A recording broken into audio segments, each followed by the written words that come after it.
Thanks for tuning in to our podcast series Scaling Without Borders. As a pan-European PR agency, we've supported many companies in their journey to expand to other markets. In this series, we take a deep dive into how scale-ups can grow their business beyond their home country. We'll shed a light on this challenge from different perspectives. Entrepreneurs who have already successfully done this, the investor community funding these ambitious people, and the startup ecosystem supporting them. This first season we focus on the Dutch scale-up community. What are their insights on how to scale abroad successfully? All to inspire other entrepreneurs to perhaps do the same.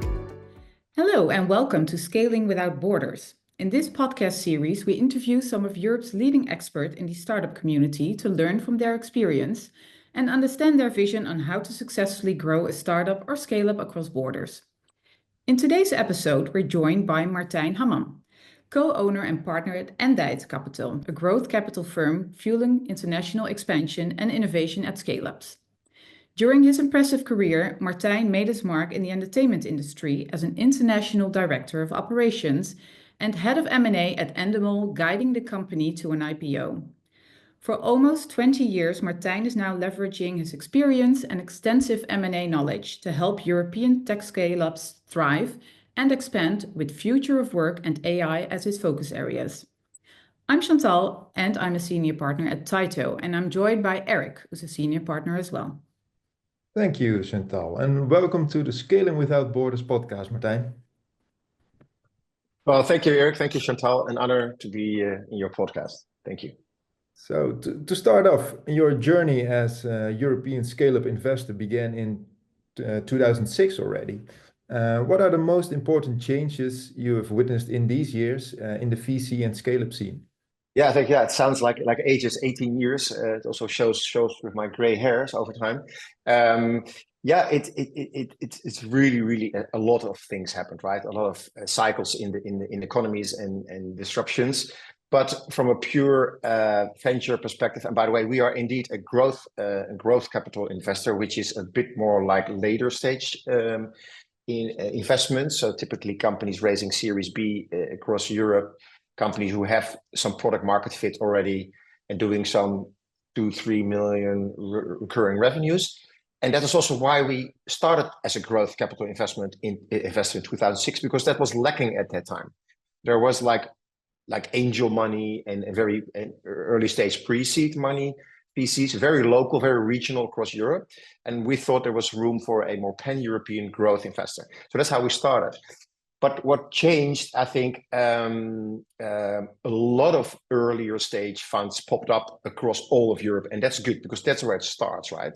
So not just angel family money, but a lot of professional, institutional seed early stage funds popped up. And the next stage were like growth investors like us. But what also changed, I think, is that all those funds became more favorable to founders, like from a purely financial control, or let's say money tickets from VCs.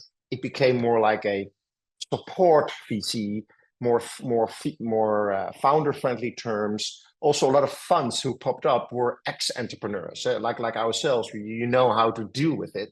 So you are not just a financial engineering investor. You try to facilitate entrepreneurs and help them through the stages in growth. So that changed, I think, more and more, and also more capital from ex-entrepreneurs. I think what also changed is that a lot of technology moved to the SaaS space, right? So you see there is less money needed to start up your company. That was a big difference compared to the 90s or the 80s, where you needed a lot of money to start your product fit. So now you see the product launch is cheaper. The product market fit becomes more expensive because you need to grow your market, expand your market. And that is where more money is spent rather than on the product development side. It's easier to start a company due to all those SaaS components. Then another thing which changed over the last 18 years in Europe, I would say, is the international scaling of founders, because we went from very local companies from Holland or Germany or France to immediately to a more European approach and then further. And I think a lot of investors, VCs, became more data-driven versus intuition-driven. So data is the starting point, more rational decisions, not just intuitive spray and pray tickets, right? As we call it. Yeah. And last but not least, you see that more and more academics moved into the venturing or in entrepreneurial life, right? Rather than going to the large corporates or governments. I think a lot of academics moved into starting their companies. More female founders, more immigrant founders in Europe who are studying at universities in Europe and stayed here to start their companies. And what you also see is that older people who worked at corporates leave corporate companies and start their own company. So a lot of things have changed in the last 18 years in that sense. Yeah. Thank you. Yeah, very, very dynamic. But being from the Netherlands, how do you think the Dutch scale-up ecosystem is positioned for growth currently? By definition, by culture, the Dutch ecosystem has been extremely international, right? Like we are a tiny country, but we have by definition, a very international spirit to start with. So all the Dutch founders immediately write in their business plan an international story, an international growth story. So I'm super used to that. But in Germany, for example, because we are also a large investor in Germany, the German founders typically write their business plan about the German market, how to expand in different states in Germany. And in Holland, you will never see that. So, and the same in the Nordics, where Nordic founders from the Nordics, like Sweden, Finland, immediately have an international plan. So the Dutch, back to your question, the Dutch ecosystem is super international. Also, the universities and the people who are at universities are quite international. And they stay in the Netherlands. The ecosystem in the cities here is very friendly for international people from a visa perspective, from language perspective, because everyone in Amsterdam, Rotterdam, Eindhoven, the key three hubs here are all fluently English-speaking people. The education system in Holland is very international. At the universities, it's all like English courses. Although our new government might change that, and we have a large growth in enterprise values of companies here. Like we have some successes from the tech ecosystem here, like Adyen, for example, Booking.com, Elastic, Just Eat Takeaway, just to name a few companies, or Molly, or Mendix, Payfish, CM.com, a couple of real tech companies from the Netherlands who are quite known internationally. And on the ranking list, the Netherlands is ranking number 12 or 13 globally as the ecosystem for founders to start their company. So it's pretty high, I would say, if you compare that to San Francisco, to Shanghai, to Berlin, London. The Netherlands is on place number 12, and it has to do with the things I just mentioned. Okay, thanks. So besides the Endeit headquarters in Amsterdam, so you also have offices in Germany and in Sweden. So why have you chosen to open up offices in those markets specifically? Why not France, for instance, or even Spain? Yeah, I have to be careful here with giving very generic answers on those countries, but it has a lot of practical reasons. So we start in the Netherlands with this international thought, but if you look at the key European markets, it's the UK, France, Germany. Those three markets are, let's say, eating whatever, 60% of the wealth, 60% of GDP from those key markets.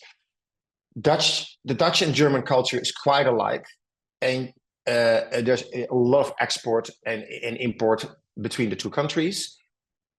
And the mentality and it's quite complementary. So the Dutch people being very, let's say, agile and international.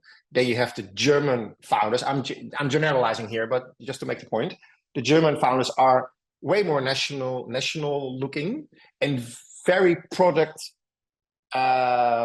focused. So they want to make the best product of the world, and it needs to be 200% perfect, right? And then the combination of those two, like Dutch and German founders or companies, is a brilliant mix, because you have the more agile, let's try it, let's go international Dutch founders, and the more tech development perspective of the Germans. Like in Germany, for example, to be an engineer is like a super high status. In Holland is more like more sales driven, more marketing driven, more international scaling driven. The mix is very strong.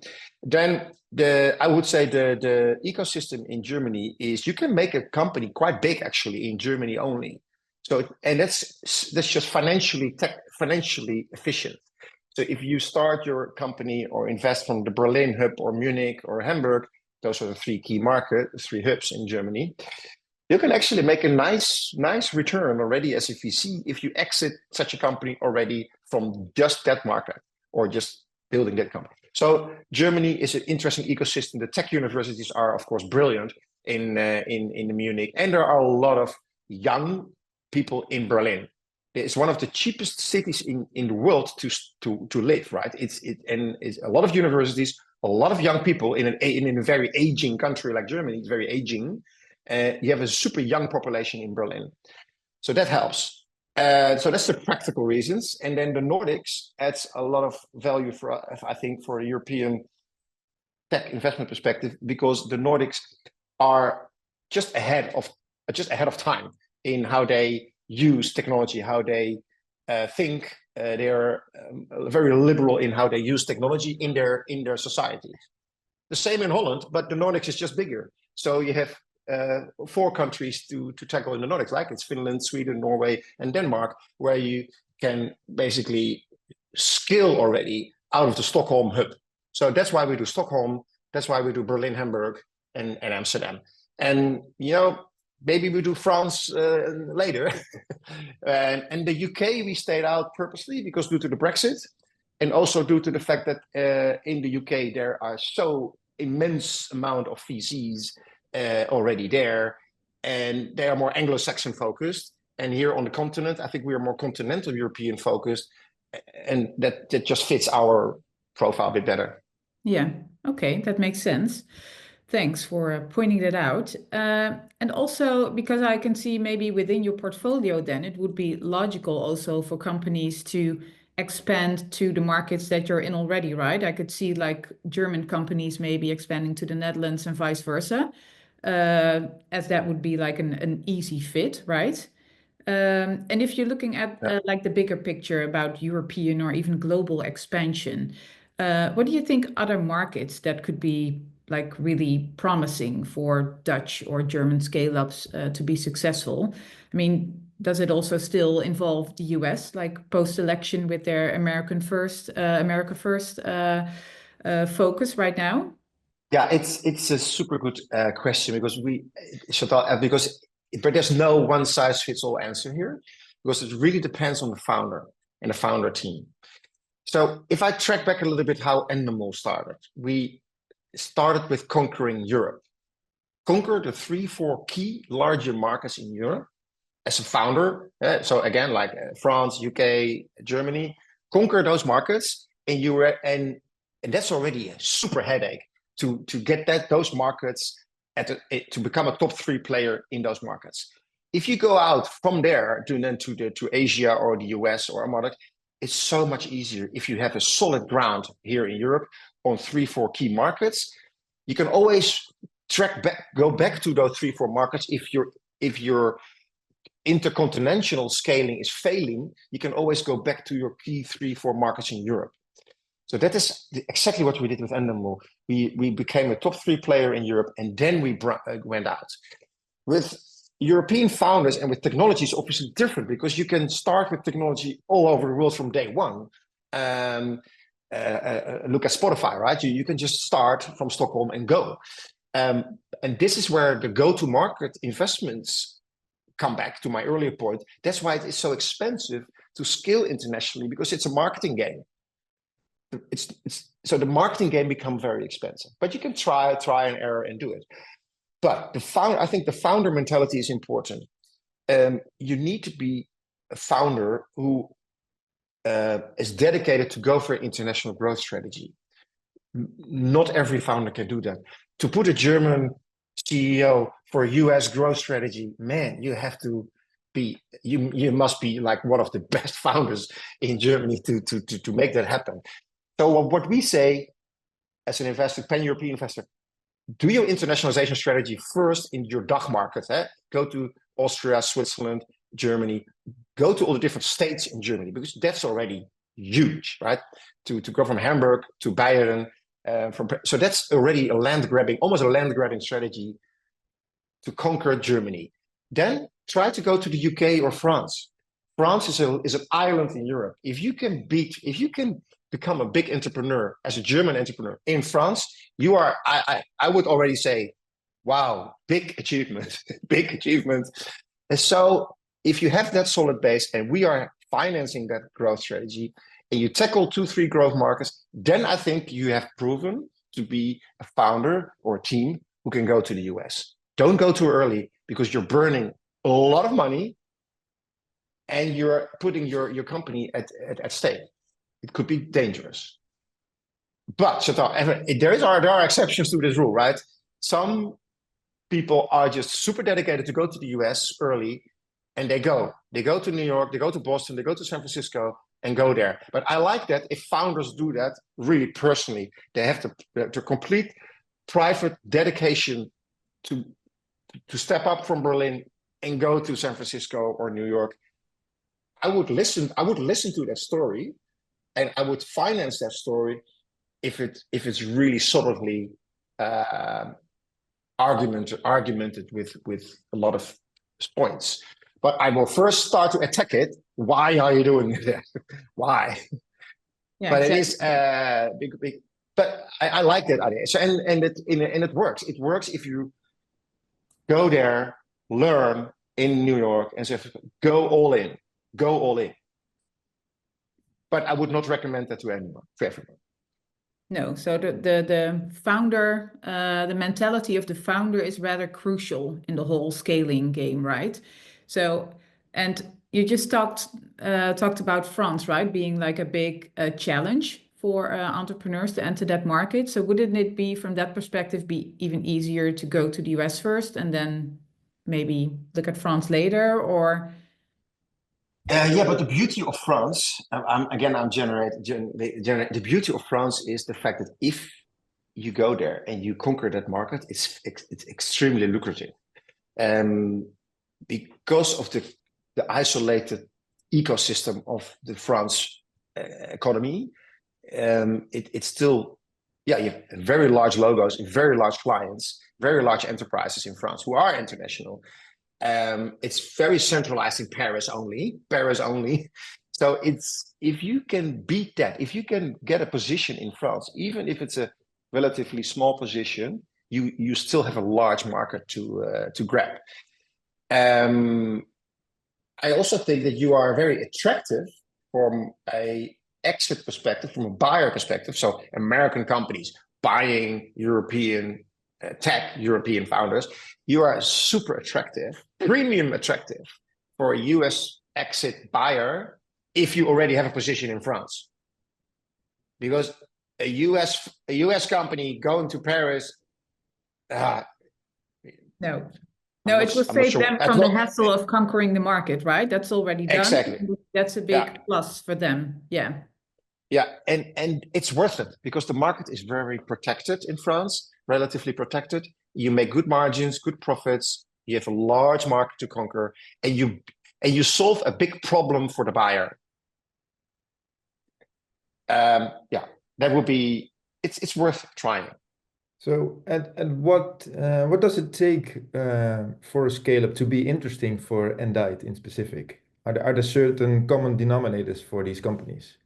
Yeah, it after 18 years, and you look at all the failures and successes, it comes back to the single point of leadership, the single point of founder team, complementary team, inclusive team. Those things are so obvious to say in this podcast, but it is what it is. Like, these companies are still relatively young when you invest. These companies are 3 to 5 years old when we invest. It's still very much founder-led by a small team of 2-3 people. And if that team is already quite diverse, right, in terms of you have a tech, marketing, sales, and you have a CEO leadership type of person, and if you have that 3, and then a mix of age and female male mix, that's already super scarce and rare. And if these people stick together for 3-5 years, is also rare to keep the team there, right? So we invest a lot in analyzing the team. So our key key starting point from Endeit perspective is leadership, founder team. I think even a bad product can be fixed by a great founder team. And the product market fit is fixable. The product is fixable. The go-to-market strategy is fixable if you make mistakes. But the founder team is hard to fix. If they are, so we spent time whining and dining to meet those people, to learn them, to see how the spirit is between those founders. HR analysis, we do due diligence on founders, reference calls, endless reference calls. And then you still have a higher risk that those founder teams fall apart. So first point is then founder team. Second part is, are you really solving a problem with your product? It needs to be a sustainable and a scalable market. It needs to make a difference in Europe, at least in Europe, and let's say the world later, but it needs to be making a difference in the key markets in Europe. So we don't like niches. We don't like niches. You can make money with niches, but that's more for other type of investors. We need to believe that the market can be sizable enough. So that's size. So second point is size of the market, and are you really solving a problem? The tough point here is sometimes markets are small and become big, but then that's our job to figure out, is this relatively small market becoming big enough to invest in? Yeah, that's what the debate we have in our partnership. Will this remain a niche, or will it become a bigger market? Yeah. And besides a big bag of money, how do you support such founders that are in a growing phase? How does your service look like, actually? Yeah, we are operational people by ourselves. So we have been working in companies and we have been founders before. So it's sometimes it's even hard to stay a little bit in the back, right? You want to help and move forward and proactively support. And we talk about that before we sign a term sheet. We talk about it. So how proactive do you want us to be? And that depends on the stage. Or you just want to just have our money and stay away. Please, VC, stay away from us. Although that hardly happens. But so I always say, I'm sitting on the bike with you on the back side of the bike. So you are biking around and steering the bike, and I'm just sitting on the back. And if you steer to the left and I'm leaning to the right on the back, the bike will still go to the left because you steer it to the left, even though I'm bending to the right side. So my role is to sit on the back and whisper in your ear and say, are you really sure you want to bike to the left? Maybe you should consider to also look at the right side, to go to the right side of the road rather than left. Are you sure? So I'm whispering in the ears of founders to challenge them rather than pushing them. I'm trying to almost coach, mentor them. And that is what a VC should do. They should question things, facilitate things, but also back off. Because we are a distracting type of people to them. So we also need to sometimes just stay a bit in the back. Okay. But act where needed or act where asked. But back to your question, what do we do, Erik? What do we do? So we help with. I think the key role of VC is network, because we, due to the broad perspective of the partners and juniors and associates in our companies, we have a very scalable network because all the VCs talk with each other. In Europe, every city we know all the key VCs, and the same in San Francisco and New York. So we bring a network to founders which they can never beat from in terms of C-level access, experience. A lot of ex-founders are working at VCs. So that the network thing is very human. AI cannot beat that yet. So we bring network, expertise. We have, for example, with Endeit, we have 10, 12 venture experts on a very dedicated, super specialized theme. Like could be on an AI expert, could be a cybersecurity expert, could be sales and marketing, go-to-market specialist, it could be a strategist. We have those people working, we pay them. We have those people in our network to jump where we need to help where needed. They are joining us often as observer on the board. So I bring sometimes a super specialized person in our network as an observer on the board, temporary, maybe for 6 months or 1 year, to kick off the first phase of growth. We help on internationalization, specifically Endeit. We do that, buy and build. So we do a lot of small M&A with founders because we have an M&A background. So we do that, but specifically on the go-to-market and HR. Right, HR is important because when we raise the new round, money is wired. That money needs to be spent, of course, in growth. And often founders need new people coming in, expensive people coming in. And that's where we help in the interviewing, finding those people, challenging those hires. Because hiring talented people is a CEO job. It's not an HR job, it's a CEO job to hire the key new talent in your company, C-level, VP level people after the fundraise. Those are really interesting insights. You just also talked about like you being on the back of the bike of the founder, right? And just whispering like advice and maybe the way he should go left or right. So, and you also talked about the founder that they should really have like this expansion international mindset in order to successfully scale up. Are there other elements in the founder that are really super important for them to be successful internationally? And what type of founder do you see that is most likely to succeed? Yeah, what I think a founder CEO always needs to do is fundraising and selling the narrative. So the biggest ego in the room should probably be the CEO, because the CEO should tell stories, tell narratives, preach his dream, preach his passion. And you see that strong founder CEOs can do that. Look at Steve Jobs, for example. Look at Elon Musk. Like even the crazy ones. The crazy ones are great storytellers, and we like to invest in the crazy ones.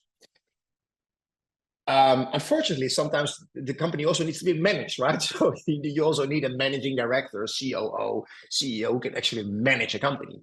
And that is not always the case with the CEO, right? The CEO is not necessarily the best manager or operator in that sense. Or to always be fundraising, to always be telling stories, to also towards the exit or IPO, wherever, the CEO needs to have time for that. So that's just what we try to preach, that if we can make the founder more focusing on the storytelling, on the having 1 day a week, 20% of the time, if 1 day a week the founder can focus only on strategy and vision and storytelling externally, but also storytelling internally to create a culture and motivate and incentivize their teams. That I think is brilliant if you can do that as a founder. So that's that. There are, however, also arguments to say, okay, a great tech founder, a great product founder is someone who's just super good in the product perspective and creating the best features, the best solutions for their clients, the typical product founder. Unfortunately, this type of founder is not very extrovert, right? That type of founders are more introvert and rather stay under the radar screen in the shadow of others and focus on the product only. I love both of these founders, but I think both need to learn that you cannot just be the founder CEO only being product focused and introvert. It's your job to also go out and tell the narrative. and maybe it's not your nature, but we can help with that. You can learn. We put them on stage, learn it, because it's important. And if you cannot do that, then we need to find someone else who go on stage and tell and preach the story. But yeah, I'm not sure if that was the answer to your question, actually. But Chantal, but it is Well, you can have two types of founders, right? And I can also see like the more introvert founder, like the more product focused founder, they can come like more extrovert or enthusiastic once they're talking about their product on stage. So yeah, I can imagine how that could be successful in the end, but they just need a little bit of help from you guys, I guess. But And also, I think a good example is maybe, sorry to interrupt you. So a good example is maybe Google. The Google founders were super product introvert nerds, right? But they understood that they will always be the nerds and cannot do the storytelling, at least not for maybe for different audiences. But at least they understood it and hired a CEO running their company, right? They hire a CEO to do that specific part. So for me, it's more important that you know where your weakness is to cover that. And we have been investing in teams, founder teams, where the CEO was more introvert, but the other team member was very extrovert. And we made that person a little bit more the outgoing person. So per saldo, it was a great founder team.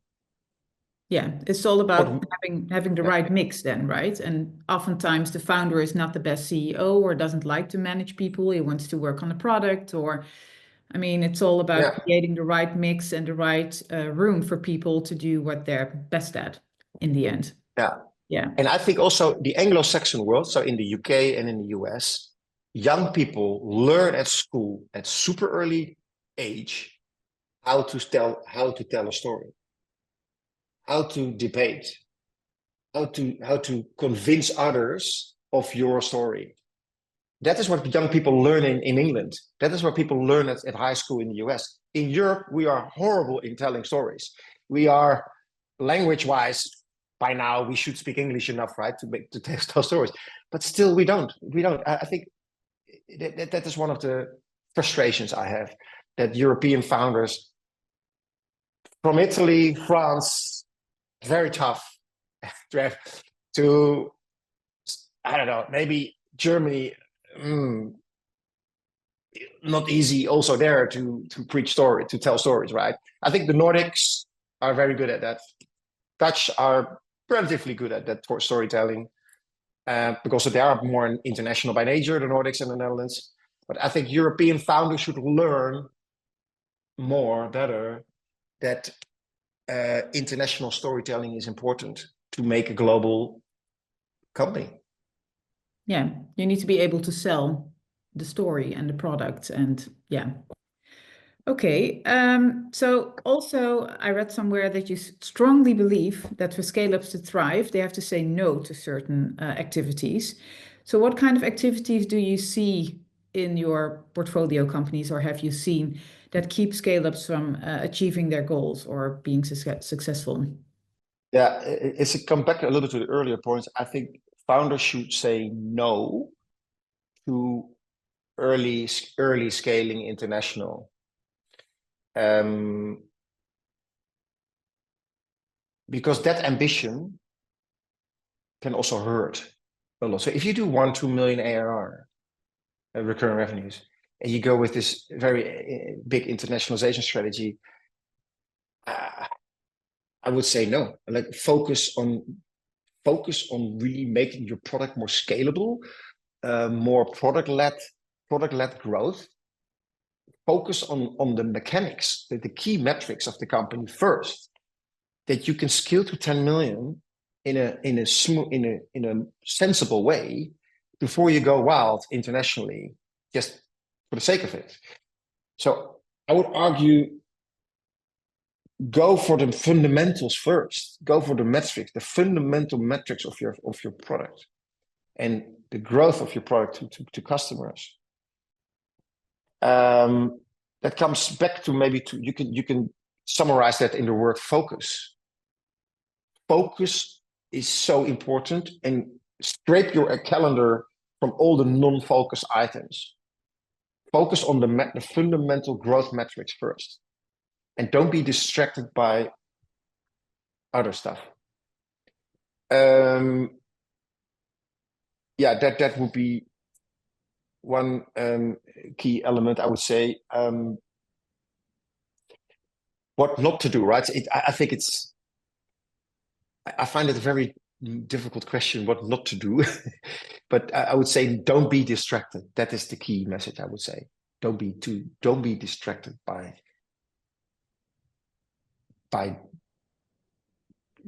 the first focus on fundamentals. Right. That's clear. We're almost at the end of this podcast, and I just want to ask you one question about AI. Of course, we need to talk about AI. It's one of your personal interests, also the future of work. And I heard that you're also co-organizing an annual AI innovation trip to the US.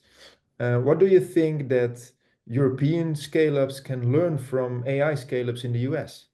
They can learn to embrace AI as the all-in strategy. Like in Europe, we see AI. I'm just generalizing again, right? So I've done these trips now for 3 years. So we started in 20. We go with 25 entrepreneurs from the Netherlands and Germany, tech entrepreneurs. We go there to the Valley and also to Austin, Seattle, Los Angeles, to the different tech hubs in the US, to bring those European founders and to open their eyes in the US and see what's happening there. So we even went there pre-ChatGPT to OpenAI, for example. And then, so 2022 was all about, let's say, predictive AI, machine learning. 2023, last year, it moved more to generative AI. And this year, it's all about agentic AI. So use agents for your key workflows. And what we can learn as European people is that the US just see no boundaries. They just go all in. It's 200% AI. Every single process in your company needs to be AI'd. And that is what US founders are doing so brilliantly. They almost begin from day one. They scratch everything they did before and think, how can we massively, fundamentally go AI first? Which means that people replacements are not a taboo. They will say, okay, yeah, if that means that 30-40% of the workforce needs to be replaced or reskilled or fired, then that's it, right? Then that's the new reality. In Europe, we see it always as a problem, right? We need to focus on regulation and ethics and how can we protect the workforce and la la la. And I think that's wrong. I think we need to go. We have to swallow this. We have to swallow this thing, and then start a new reality. And I see a parallel a lot with the US and Europe in that sense that for example, the financial crisis in 2008. The US market just fixed that crisis in a year, right? They no bailouts for banks. They fixed the financial crisis in 1 or 2 years. It took us 10 years in Europe to recover from the financial crisis.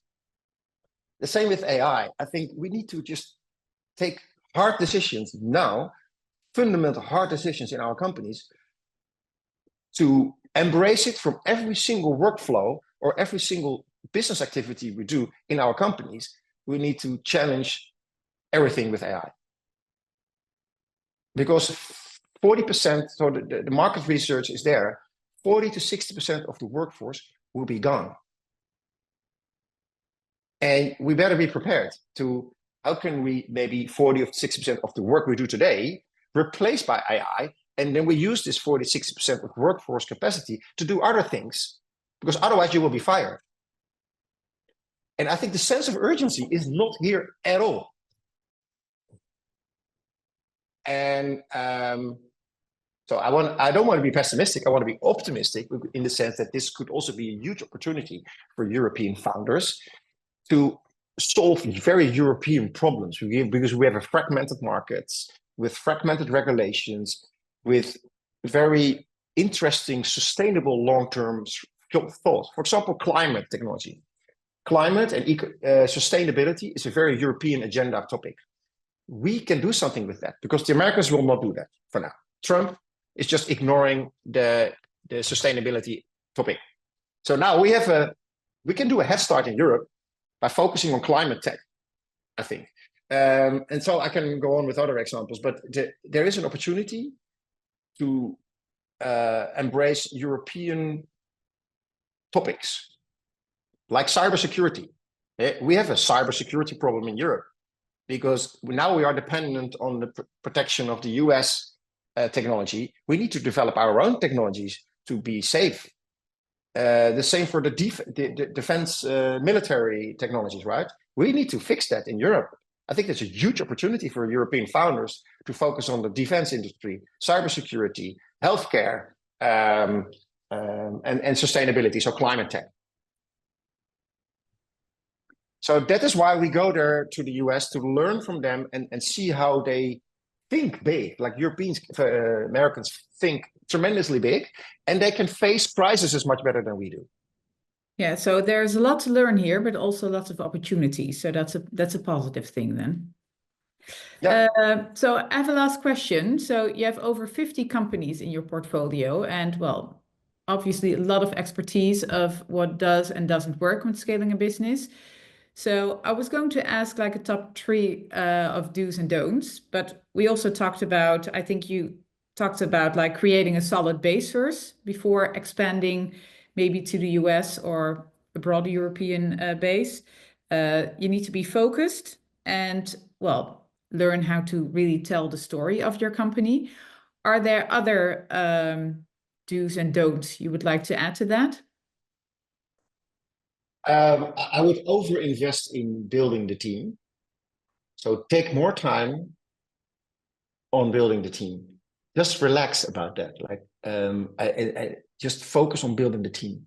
Because the first hire you do, if that's the wrong hire, then that person will hire another wrong hire, and then you can lose a year with that. So I would rather say founders, when we invest, build the team prudently. Take the time for that. It's a CEO job. It's Chefsache, right? To build your team. Then really think about the 3 S's, like which is build something which is sizable, which is sustainable, and scalable. So those 3 things, and you can go a bit more. So sizable means that it needs to be sizable on a European perspective. If it's just a German solution or a very Dutch solution, forget about it. We need to build sizable companies in Europe. And the market needs to be billions already purely in Europe. So that will be big enough to make 100 million ARR company. It needs to be able to be sustainable and sizable for Europe only. Because then you can do your IPO here, you can do your private equity exit, or an American buyer will buy it. So it needs to be sizable for a European business case. The second thing is sustainability. It needs to be a sustainable company, like meaning you should focus on your metrics, your gross margins, your contribution margins, the unit economics, the steps of growth needs to be sustainable and not one-off wins. It needs to be thought through. Do I really have a business model which has durability? Is it defensible? Do I create a lock-in with clients? And with AI, this is tough because AI can wipe out lock-ins. So the first questions we now ask our founders, is your product AI-proof? Or is it an AI-enabled tool which is strong enough that people cannot switch all the time to another AI provider? So is it sustainable? Is it sticky enough? And the third thing is scalability. So can you grow your company also with, let's say, in an efficient manner with workforce and R&D investments? So it should not be a linear growth. It should be a hybrid growth where you should not over-invest in tech or over-invest in people to make your growth case. So is it somehow scalable and product-led growth enough to reach that high level of revenues? So sizable markets, sustainable business model, and scalability of your product. Those are the 3 points we always get back to. in the analysis. That's very interesting, Martijn. Thank you. And thank you for joining us in this podcast and giving us an insight into the world of VCs. Thank you. Hopefully it can help a little bit. Absolutely, absolutely. And I hope our listeners enjoyed this conversation with Martijn as much as we did. And if you want to know more about scaling up, please tune in on for other episodes in this series. And if you have any feedback on this episode, contact the Tyto team on LinkedIn or comment on the video episode of this podcast on YouTube.